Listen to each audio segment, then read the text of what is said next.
Hello, everyone. I'm Dr. Black. For more than 30 years, I have walked alongside many patients in their 50s and 60s, and I've come to realize that our health at this age is not only about medicine, but about the little habits we practice every day. Today, I'd like to invite you to sit down with me, and we'll talk about something that seems so simple: a glass of water. But trust me, that glass of water can change the way you feel in your own body every single day. I have worked with many older patients for more than 3 decades, and there is one thing I've noticed. After 60, our bodies no longer hold on to water as well as before. Some people tell me, "Doctor, I drink water all day long, yet I still feel thirsty, tired, my legs cramp, and my muscles feel weak." I usually smile and reply, "The water you drink passes through you, but it doesn't truly stay with you.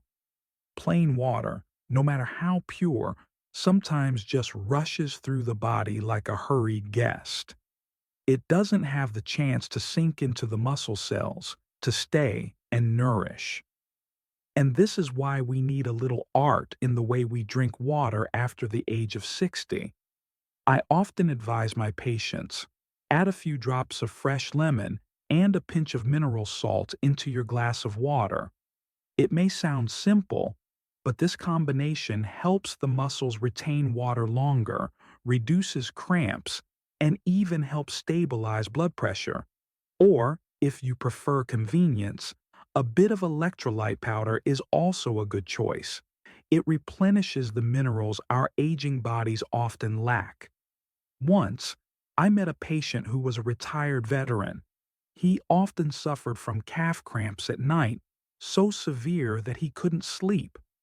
After he started adding freeze-dried coconut water powder, a wonderful natural source of potassium, he called me just to say, "Doctor, for the first time in years, I slept through the entire night." Simple changes like this can sometimes transform the quality of life. I also mentioned creatine, a supplement many people think is only for athletes. In reality, low doses of creatine in older adults help the muscles hold on to water better, increase strength, and even support memory and brain function. Adding some collagen peptides can protect joints, skin, and connective tissues, like a gift for healthier aging.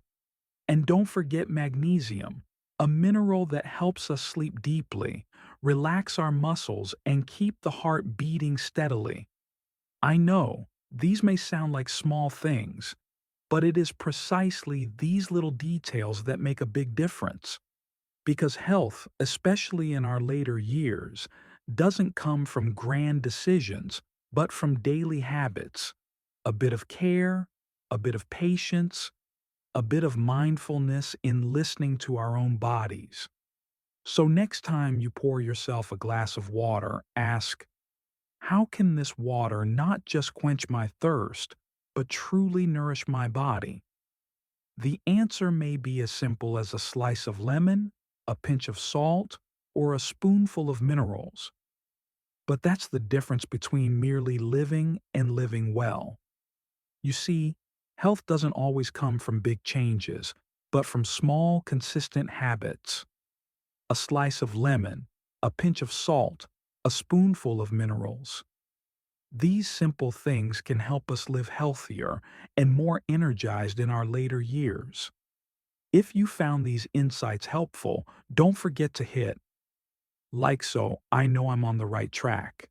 Subscribe and tap the little bell so each week we can sit together again and talk about health, about how we take care of our bodies and souls as we enter the most mature years of our lives. And if someone comes to mind, a loved one, a friend, who might need this, please share the video with them. Because health is not a destination, it's a journey. And I am truly grateful to be walking alongside you on that journey.